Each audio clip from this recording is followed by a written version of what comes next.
Hello Flosstube friends, today is Friday, July 31st, 2026. My name is Audrey Marine and this is a channel all about cross stitch.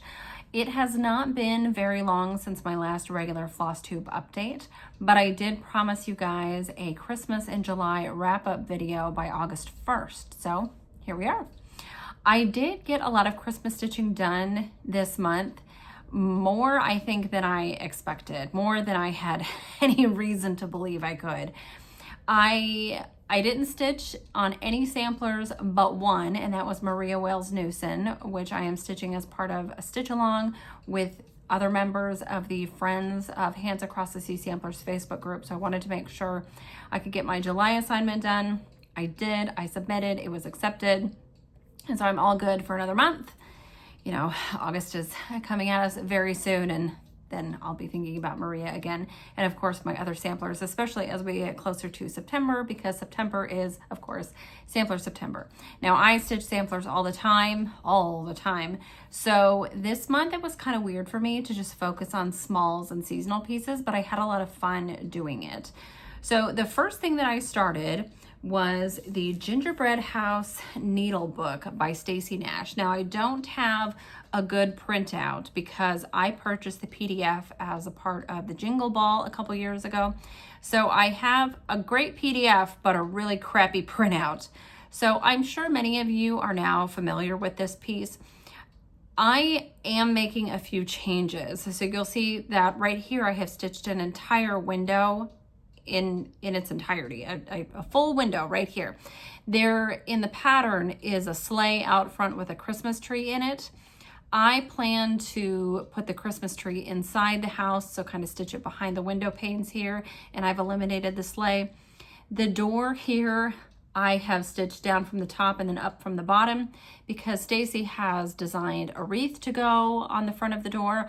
I have yet to decide if I'm going to stitch it as charted or if I'm going to do French knots or add ribbons or something like that. I've got Specialty Stitches and Nikki Franklin in my head, so I'm thinking that I could do something a little extra on the door there. And I am choosing my own colors and actually adding colors to Stacy's palette that she has created for this. I'm also using a significantly darker linen than what is called for. This is a 40 count Mason linen. It is Sewing Box Dark. So it's a very warm, dark caramel color, and I think it really looks like gingerbread. It really looks like a true gingerbread color. So I thought it was perfect. And I have the perfect little cut for both the front and the back of the needle book. So I started this July 1st. I got, you know, just this much done on it and then kind of got distracted by other things. I'm still really excited about this. I want to have this done this year, like fully finished this year. And I was communicating with my amazing finisher, Faye Rigsby, and I said, you know, it's all Katie Strachan's fault. I want to add beads and stuff to this. Will that be a problem in the finishing process? Because I don't want to send her something that's going to be like a total pain in the butt. But I know she can handle whatever I throw at her, but she said absolutely add the beads and stuff. So I'm kind of thinking as I go along, what do I want to add to this? How do I want to change things? I am really excited to choose my own colors and make my own decisions. But in doing that, then you kind of, the process takes longer, right? If you just stitch as charted, Audrey, the whole thing would go a lot more quickly. So these are the colors that I have picked for now for that project. For the white of the icing, and these are all Roxy Floss. A lot of them are one of a kind that I have received in my club packs or that I have purchased from the website. But the white is frosting. It's just a really nice white. But actually, for some of the icing, for the scallop here, and then for the scallops up here, I'm using Funfetti, which is a really, really light pinky mauve color with some speckling in it. And I will show you that. Yes, Funfetti. I have used this in another project, and I just love it. So I thought I don't actually need it. I could stitch all of the icing for this gingerbread house in frosting, but I want to use Funfetti because I love it so much. And I thought it's so light, you're not even gonna notice it. So it's okay that I use it. It's not going to pull attention away from the rest of the piece. And honestly, yeah, in person you can see a few little speckles in those scallops, but really it looks white. It blends in with the rest of it. The red of the door is crimson. And then I've chosen another red because I do think we need another red. Oh yeah, because there are like candies on the front of the house. And so I chose 11 points more, which isn't necessarily the best choice to go with this. I haven't used it yet, so I may pick something else, but 11 points more, I just really like the color. So, and to me, it does look like a very bright pepperminty red. The green is garland. I mean, how perfect is that? If you guys are familiar with this piece, I'm sure if you're on Instagram, you've seen photos of this piece. Up here, there are some garlands with bows, and then here are more bits of garland across the front of the house. So I chose this color, and then I looked at the name and I was like, of course, that's perfect. So just a nice variegated winter green. Let's see, what else did I pick? On the line, I can't even tell you why I picked that. Countess and Fossil, I know that these I picked to use maybe for the mice that are on the other side of the house. So Stacy designed a facade of the house, which will be the front, and then kind of a cutaway of the inside. And there are a couple mice in the attic, and there's a hearth with some stockings hanging and a little rug, and there's a chair upstairs and a couple other little odds and ends. So I picked these for the mice. And again, I may pull other things, substitute along the way. Bells and whistles. I think I pulled this for the chair and the table. It's a table. So for the oaken furniture, I liked that look. Cremini, I needed a cream for something. And then box of chocolates, I needed a brown for something. I can't even tell you what at this point. And then this is Maritimes. So a few months ago, I saw on the evertote.ca website that they had this beautiful variegated floss called Christmas lights. And I added it to cart, and I had a bunch of other things in my cart. And of course I sat on it for a few days because I want to take things out and add things in and finalize. We all do this, or a lot of us do this, I know. You just have carts in different websites online, and then maybe you'll check out, right? And so I do that with Evertote as well. And by the time I went back to finally check out, Christmas lights was gone. So I still have that in my head, like, oh, that would have been so nice to incorporate. But it is similar to Maritimes, similar but different. So we'll see if I even end up using this, if I need it for anything. I don't know what. It's another one that I just like it. So I added it here. It kind of goes with the color palette because we've got greens and golds and reds, and so it works together very nicely, and then works on this linen as well. Looks good. So working with such a dark linen, just wanted to make sure everything pops because there isn't a lot of full coverage. There are some motifs that just exist on their own, and all of the colors there will touch the fabric, so they need to pop off of the fabric. So that was a start, definitely not a finish, but I'm still in the Christmas mood, so I am going to continue to work on that. My next start was actually a finish as well. This is Noel Tuffet by Shakespeare's Peddler. I pulled this out weeks ago thinking that it would be one of the things that I would work on in the month of July for Christmas in July. And then I just kind of cast it aside. I wasn't super excited about it. But then I saw Tara Sullivan's finish of hers in a completely different colorway. And I was like, yes, I need to pull that out. It will take me no time at all. And sure enough, I did this in a day. It was a wonderful, quick little stitch. And I used Roxy Floss Rise and Pine on a 40 count linen from No. 12 Stitch Co. I cannot remember the name of the linen, so I will put it right here. I'll put it right on the bottom of the screen. And then I'll also have information on all of my projects and flosses, fabrics used in the description box below for you. And you can access that on your television set. You'll just have to use your remote and go to settings, and you'll see, or not settings, excuse me. use the remote to go to description, and then from description you'll see information about my channel and then description about this particular video. And any videos that I link below, you can also click on and go right to those right from this video, even if you're watching on your television. So Rise and Pine was the floss color, and the fabric is 40 count from number 12 Stitch Co.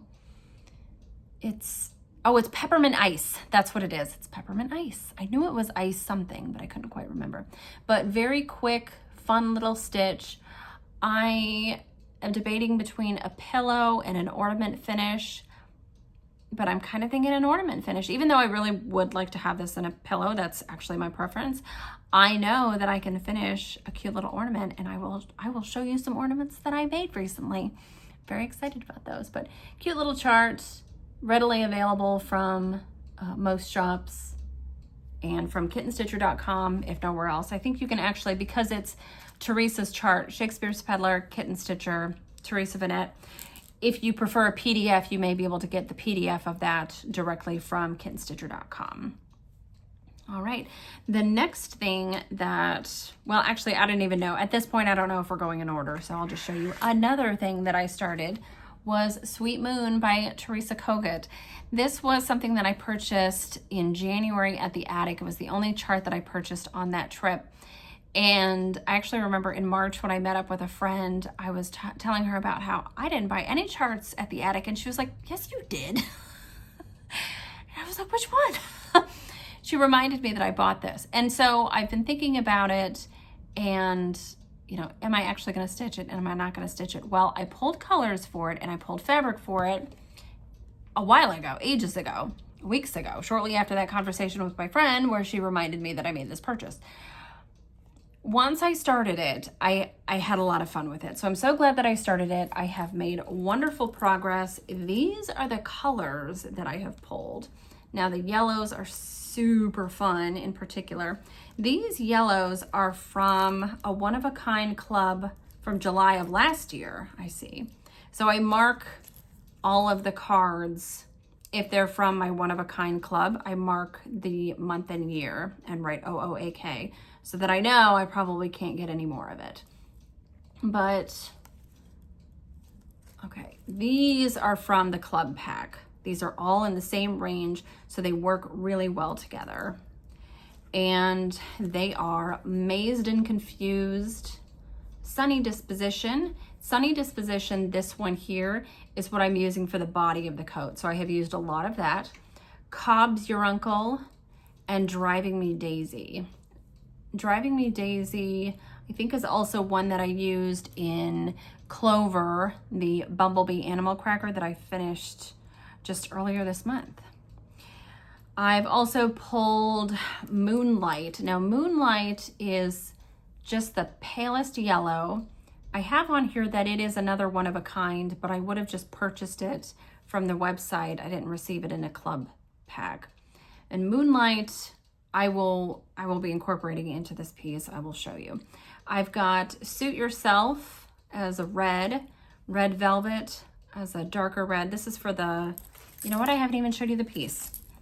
I'm getting so excited about the flosses. Let me go ahead and show you the piece. This is my start. Oh my gosh, it looks good on camera. Oh, oh my goodness. This is on 40 count carpet bag by a dark by Mason Linen.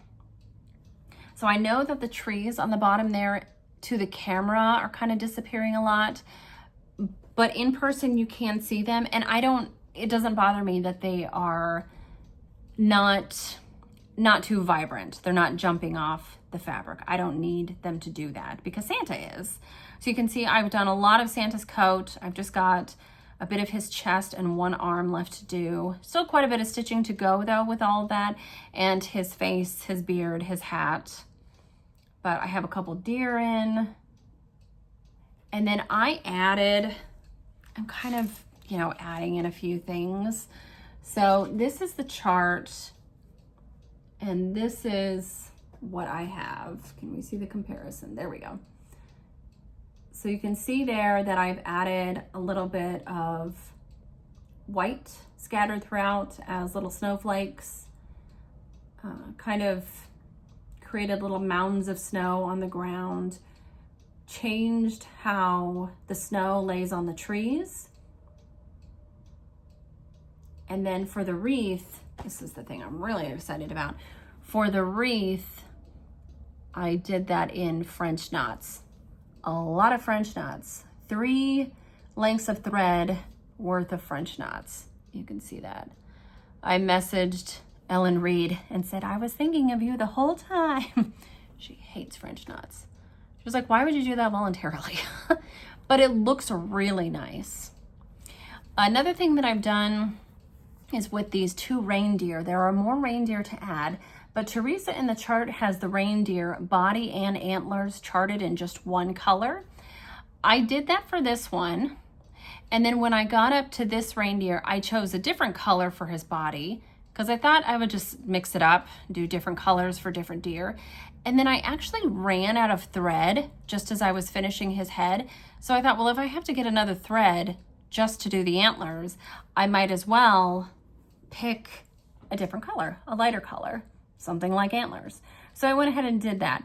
I'm not gonna bother changing this reindeer, but I think what I'm going to do, because I have 3 more deer to do, is I'll do another one of these deer that's just all one color, and then I'll do the other 2, maybe 2 colors, but also like mix up the color combination so it all really works. And then the stars here, stars all around Santa, as well as the glowing light around the moon and the moon itself. Okay, so the moon and the stars, I should say, the moon and the stars are one color, and then this glowing ring around the moon is a second color. But what I have started doing is using different yellows for the different stars. So this I know is Moonlight, the very, very pale yellow.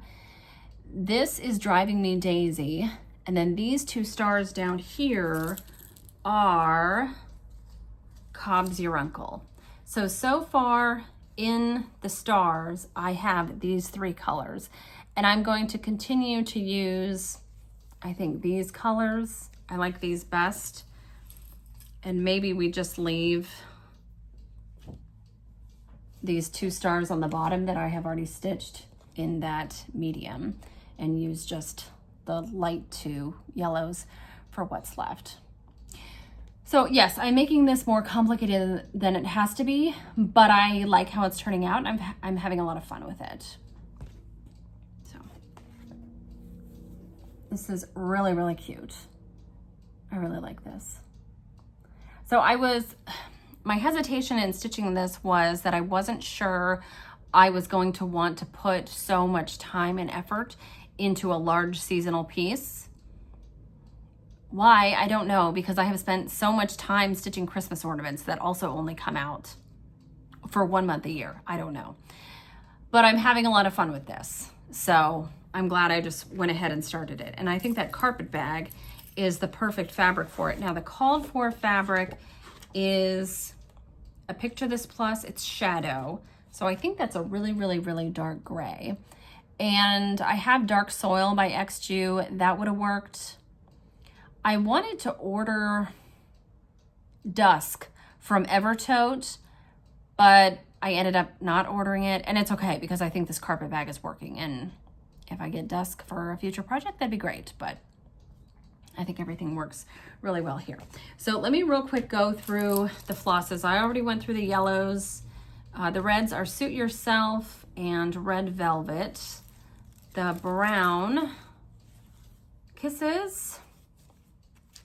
And then Hickory. This is for the deer on the bottom. And I used this, yes, for the reindeer that's standing on the house. I think that's all I use that for so far. Beach Boys, I'm using this for, you know what, I don't even know. I don't want to give you the wrong information. Ampersand is the black. Obsidian is the stars in Santa's boots. And I love this color. I love it. It's brown, it's gray. I don't know what it is, but I love it. Pinery, the green for the trees. Arugula, this is for the greenhouse. Snow Biz, that's not for the brightest white, that was kind of for the shadows in the snow. And then Legendary, Portobello, Sugar Cookie, and Statuesque. Statuesque, I can tell you, I know off the top of my head, that's for this golden color here, the lining of Santa's coat, and then also his belt buckle there. So I will put all these colors down below, as I said, and I'll do my best to let you know where I use what. But even I, for this one, have had to make notes and then reference those notes as I am stitching along, because there are so many yellows and I want to make sure I'm putting the right yellows in the right spots. If I mess up a little, does it really matter? No. It's my project, doesn't really matter, but been having a lot of fun with that. So for any Roxy Floss co-conversion that I do, there are going to be some one-of-a-kind colors in the conversions. If you want what I am doing and you can't get the exact colors, you can just email the Evertote team and say, this is what Audrey says she's using, can you help me out? Yeah, all right. Now, the next thing that I worked on is something that I actually created an entire separate video for, and I will link that below. It is my collection of Christmas angel ornaments from Birds of a Feather. The stitching on these went so quickly, and I had a lot of fun pulling my own colors. What I did was I stitched them all on the same fabric. It was a very pale yellow limited edition from Mason Linen 40 count. And what these ladies all have in common are the wings. So I chose two colors for the wings. There's a gold and then a yellow that kind of works in between there to create some depth. You can see that there. And then I started with one angel and pulled colors that I needed for her. And then when I moved on to the next angel, I pulled more colors, anything that I would need for her, and so on and so forth. So I didn't do the conversion all at once for all four. I worked at it as I went. But let me show you. I love these ornaments, and I think I did a really good job stitching these and finishing them. So as I said, I made a separate video about these, actually about the finishing process. So quite a while ago, Katie Strachan did a finishing tutorial video showing you how to finish pin keeps. One of those cute little oval pin keeps from Stacy Nash where they sort of fold open like this. I made one of those based on Katie's tutorial, and it turned out lovely. It was such a pain. I remember it was the first sort of finishing anything I had ever done. So I remember it being a long process and rather frustrating, but I'm very happy with the finished product. And so when I went to this one, you know, I'm a more experienced stitcher and I feel more comfortable with needle and thread. So I went into this project with higher hopes for myself and thinking that I would be a lot less frustrated, and that's how it worked out. So I made a finishing video, and it has done so well, and so many of you have left comments saying that it was helpful and even encouraged you to buy the chart and to try finishing on your own. So if you like how this looks, know that I am by no means a professional finisher. I do almost none of my own finishing. Every little pillow, every animal cracker, they all get sent out to somebody else. But these ornaments I was able to do. I think because you can't do this with a sewing machine, you have to do it by hand. I'm like, well, if it has to be done by hand, then I can do it. If it can be done with a sewing machine, then I feel like I should send it to somebody who uses a sewing machine and can whip that up. But this is Hope, so cute, so cute. And then the next one I stitched was Charity. And I made, oops, let me get that in focus for you. I wanted to change the skin tone on at least one of these ladies. And when I got to Charity here, I stitched this peach dress, and I was like, if I make this angel white like the other ones, she is gonna blend in with that peach dress. And I was like, well, what skin tone, what floss color would match my friend Jem's skin tone? So I picked Chanterelle, and I think it looks really perfect. But if you want information on the specific colors used, I go through all of them in that tutorial video. It is Stitch With Me Ornament Finishing is what it's called. And I will link that for you so you can access that easily if you have not already watched it. But thank you so much again to those who have watched it. This is the one that I finished on camera, and I did get a little knot as I went along, and I had a little boo-boo with the loop at the top, but you can't even tell. She looks great, and I'm very happy to be able to put these on the tree this year. My husband was actually out of town when I was working on these and getting them all finished, so I sent him a photo of everything when it was all finished. And I don't think he quite appreciated like how long, how involved this was to fully finish all these. But he was, yeah, you know, great. They look great. Good job and everything. But then his next text was, can we put the tree up? No, not yet. But I appreciate your enthusiasm. So Christmas angel ornaments, that chart is available exclusively from Colorado Cross Stitcher. It is a birds of a feather chart. So you'll either have to look to the secondary market or to Colorado Cross Stitcher. Sherry Berger, who owns that shop, she has the rights to reproduce the charts, and she is as quickly as possible, I think, going through the catalog, but there are a lot of charts, and she is working to rechart them and then also stitch them anew to make new models to photograph to put on the chart. So check her website. I think she adds new birds of a feather charts once a month, but I don't actually know. I'm not sure, but that's where I got the chart. I'm very happy to get that chart. The whole process was really fun. I enjoyed stitching them. I enjoyed putting them together. And if you're looking for a small ornament to make for a friend or a loved one, I would really suggest these, because the stitching on this, you know, I stitched like 1.5 angels a day. So you could probably do the stitching on an angel over the course of a day or two. And then the finishing process to cover the discs, put them together, put the cording on the edge, the loop on top and all that, that took about an hour. So not awful. Once I got done with those, I was in the ornament finishing mood, and I had already started Merry Chickmas. This is from Not Forgotten Farm.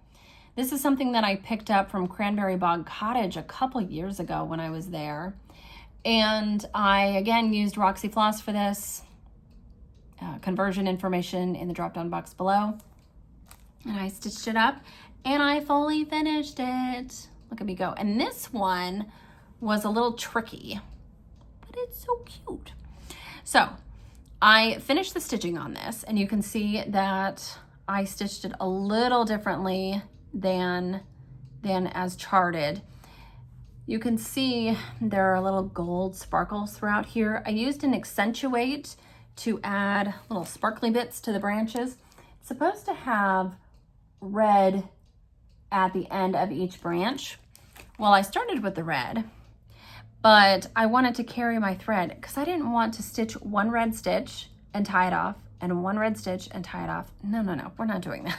I'm not doing that. To the person who will receive this, I love you, but I'm not doing that. So I took out the 2 red stitches and pulled out a gold accentuate. I don't know the number, just it's gold. It's nice. It worked well with the color palette and the fabric, which is a 40 count pyrite from Cedar River linen. Looks great. Everything looks good on pyrite. Just ask Brenda. So use some accentuate and went around the edge to put the little dots on the end of the branches, and then also kind of added some more in between just to give it a little extra sparkle. And then I was thinking about how I was going to finish this. And when we were at Sampler Symposium this January, one of the kits we got was actually a mini kit from Queenstown Sampler Designs. We got a chart for a full sampler, but then we got a kit for basically an ornament that you would make based on that sampler. Well, I'm not gonna stitch that, but it included really nicely cut pieces of mat board in this shape. And so I finished the chicken here in the basket with the tree, and I hadn't yet put in the little branches coming out the side of the basket here. And I was thinking about doing that, and then I remembered those mat board pieces, and I thought, oh, I wonder if it'll fit. And I thought, oh, it's gonna be just too wide. But I figured that actually if I left off those little branches here, right there, and then on the other side, that it would fit perfectly. So I did that, and then just took a creamy white and added some snowflake looking things. It's just collections of 4 stitches scattered about. Yeah, and it looks great. I love it. Now this ornament finishing process was a little bit trickier than the process for these guys. So if you've watched this, my finishing video for this, you'll know that I cinched the fabric, did a bit of lacing, and then sewed the 2 ovals together. Well, with this one, the cinching didn't work because of these hard corners down here. So I did actually have to lace completely the front and then the back. And then I ended up using a velvet piping trim. It's piping that's already been made. And then there's like a flat base on the other edge that you don't see. So I stitched the piping to the front, and then I stitched the piping to the back. So the front and the back, rather than being sewn together and then having a trim added, the front and the back actually are not sewn together. The front is sewn to the piping and the back is sewn to the piping. And then along the way in the process, I added this bit of silk ribbon from Mary Jo Heine. I think this color is Wild Poppy. And then this fabric that I chose for the backing fabric is from the Emma collection from Riley Blake. I just thought it worked really well. Red and brown is a little wonky. That's my own fault for choosing stripes, but but it worked out well enough, and I think it looks great. And I think the person that I'm giving it to will appreciate the time and effort that goes into it. All right, so in the Christmassy mood, I ordered 3 charts from Greta at Stitchwork Design Co. that I did not need. So the first 2 that I ordered were these little JBW charts. And I have a couple JBW charts floating around here somewhere. And I knew that the charting was small, but holy crap, it is small. It's so small. And it was kind of frustrating. This is how small it is. Can you see how small that is? That's how small it is.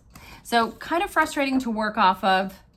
I think, so I've only stitched 1. I think I should just put these on the scanner and blow it up and maybe work from a PDF or something, because I mean, I work with no magnification on 56 count and I was having problems.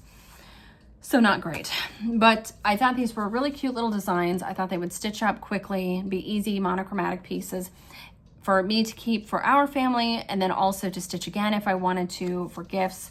And I was so tickled with how my finishing went for these guys that I was looking for more round or oval pieces that I could finish in the same way. So I started with this Christmas tree bauble is what it's called. It says Joyeux Noel. Just to let you guys know, on this chart and on the photographed model, Joyeux is spelled incorrectly.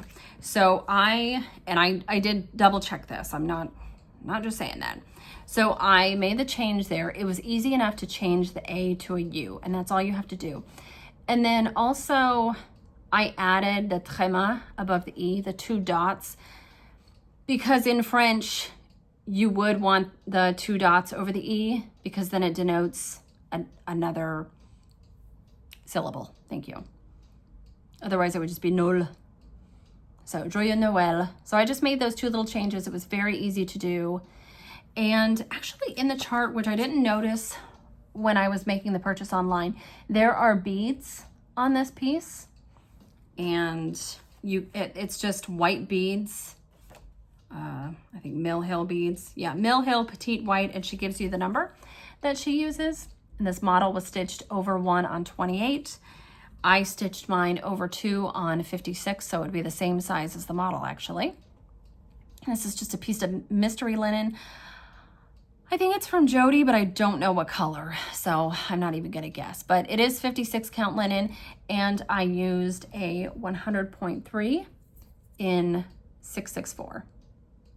And I think it looks great. 664 is my favorite 100.3 color. I love it. Oh, I bring up the beads thing because I decided I'm not going to add white beads because I'm not actually working on a white fabric and I think it would just look too stark. But I did go through my leftover Mill Hill beads from Mill Hill kits. I keep all the beads because you never know. And I found in one of the little packs that there were some petite gold beads. So I separated those out and I may sprinkle some of those in. I may not, but I may sprinkle some of those in to this piece. And then the backing fabric, I went through, I reorganized things. And again, I was going through that charm pack of fabric from the Emma collection from Riley Blake, the same fabric collection that gave me this and the same fabric collection that gave me this. And this was in it. This is my favorite fabric from that collection. And I think it works well with this. Oh, I really like that. So I need to find, so this was just a scrap of linen. I need to find another piece of 56 count in, and I'm sure I have it, another piece of 56 count that is this color or close to this color. It doesn't have to be a perfect match, but that would also work with this because I do have 2 pieces of this. They give you 2 of each piece of fabric, 2 of each design, I should say, in the charm packs. But I just love that fabric. I love it. I love it. It's my favorite from that collection. So have 1 down and 1 to go. I love the little reindeer on this one, especially this one and this little one who's like looking back and has a little heart on it. Very cute. And I don't think that would take long at all. This one, you know, it was a little tricky to count in the trees there, but also if you messed up, did it really matter? It's a pine tree. So I didn't worry too much about it. I don't think I made any mistakes, but I wasn't overly worried about it. That's what I got done this month. Isn't that enough? I think I did pretty well. But the third chart that I ordered from Greta was Peace on Earth by Shakespeare's Peddler. I just love this. And I didn't need it. And when it came out, I was like, well, I'm not going to get that because it's a large seasonal piece. And do I really want to spend time on that? Am I really going to put that up for just 1 month a year? But I kept looking at it. And I was like, you know what? I really like it. I like Teresa's design style. When you see her stuff, you know it's her. I like that. I like the houses. I like the weird deer. Look at this guy. The funky Charlie Brown shirt grass. Big old berry bowl. And then these diamonds here are done in cross stitch, but they would lend themselves really easily to rice stitch. So I think I'm going to go ahead and use rice stitch there. Now for this one, of course, I'm not going to use the called for. I was on Evertote and I saw that there is a Roxy Floss conversion for this piece. I did not have all the colors. And so what I did was I pulled all the colors that they suggested, the ones I had, and then kind of filled in based on Googling the called for and then also looking at the photo that Hannah had put up on the Evertote website, filled in the blanks. And then from there, I looked at what I had and made some changes. So this is what I have pulled. Does not look like the call. I mean, it's kind of right, but it's also a little brighter. I kind of amped up a few of the colors. And then like this, I added, I don't know if I'm actually going to be able to work this in. This is Garden Path. I just like it. I just like it. So I put it on the ring and who knows if it'll actually get added. But for instance, the first called for color on the list is kind of a darker color. It's like a teal. And I pulled something that I thought would actually be a closer match to what the called for is, but I like this better. And I went through the chart and said, well, where is that used? Well, it's used in her dress and his pants and just a couple other little places. So I can change it if I want. And so this is Duck Spruce. I also really like the name of that. Picked a red that I like. This is Untoward. But it needed to be something a little darker, a little moodier, because I do think that is used for some of the bricks in the house. So I didn't just pull colors that were called for and then just substitute with colors that I liked better. I did go through the chart and find where each symbol is. And it may work out that I actually have, again, more colors in my conversion than you actually need if you want to stitch it as charted. But I just like how this palette came together. So this lighter one here, what is that? This is Cool Breeze. This is actually the called for in the Roxy conversion on the Evertoe website. But then I've got Mistletoe, which is a one of a kind. It's a nice olive green, definitely leans yellow, but every once in a while you'll get, is this the one that has just tiny little bits of red in it, or is that the other one? I'm not sure. I can't quite see in this lighting. Cashmere. I think this is another one that was called for in Hannah's conversion. Haystack is. So some of these I left in. But then like Champagne was called for in the Roxy conversion. I don't have Champagne. This definitely is not the called for color. And actually I know I picked two possibilities for whatever the called for color was. This one is Sugar Shack. This one is Brick House. Yeah. Ochre is called for. Pearl. Let's see. I think the called for was Legendary for the white. And I have that floating around here somewhere. But I'm using it for something. I don't remember what. Yeah, so just kind of had to pull what I had and then also pull as I like. And I have these in the order that they are on the back of the chart.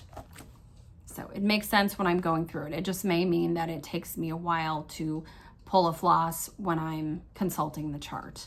If I have to keep going back and forth. I may just, yeah, I don't know. I'll figure it out. But then this Perfect Pistachio, this was another color from a one-of-a-kind floss pack.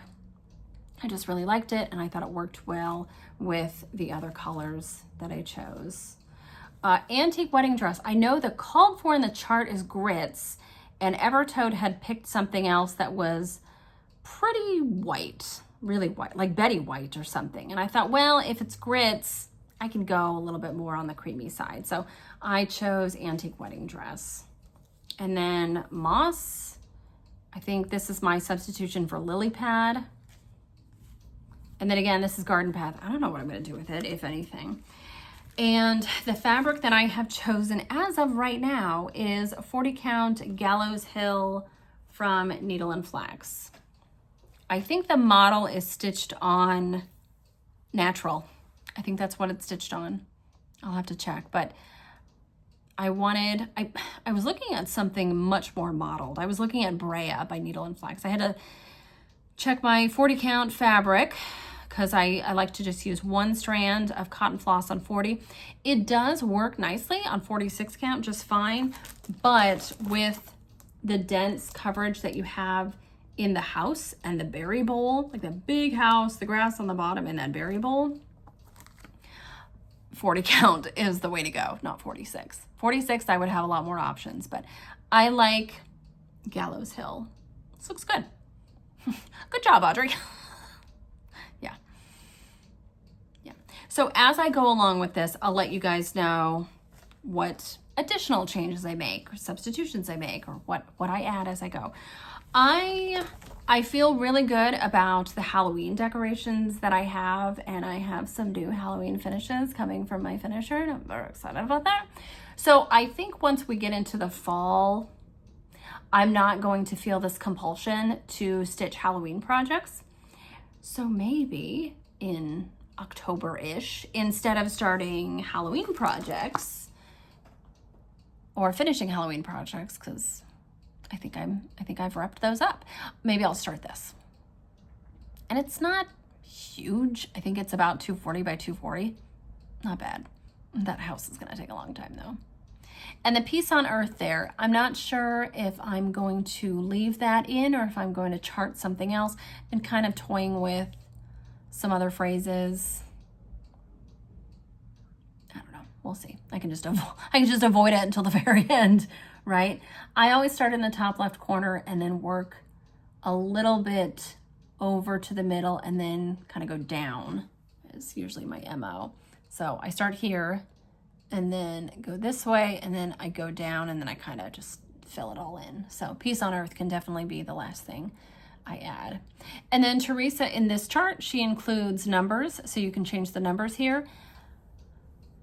I thought I could stitch the last 2 digits of the year that I finished this, or I could put in 19, because that's the year that Ryan and I got married.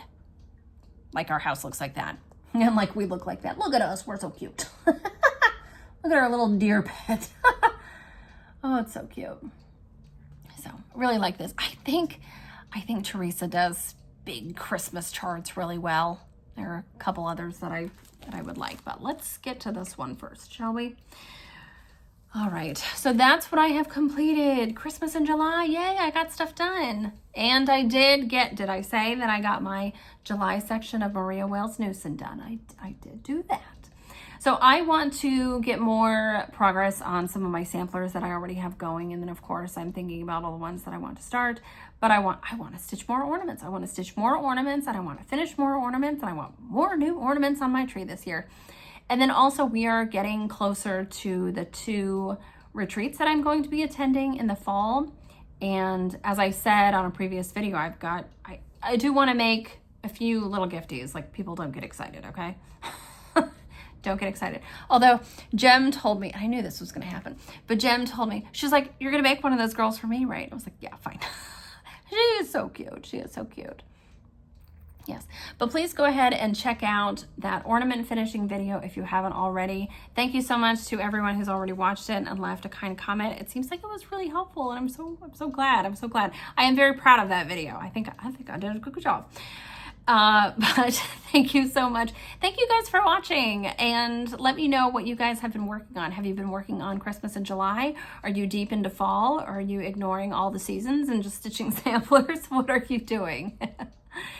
Well, if you have any questions or comments, you can absolutely leave them down below. And of course, check that description box if you have questions. Otherwise, you can also message me on Instagram. You can find me there at StitchStitchBead.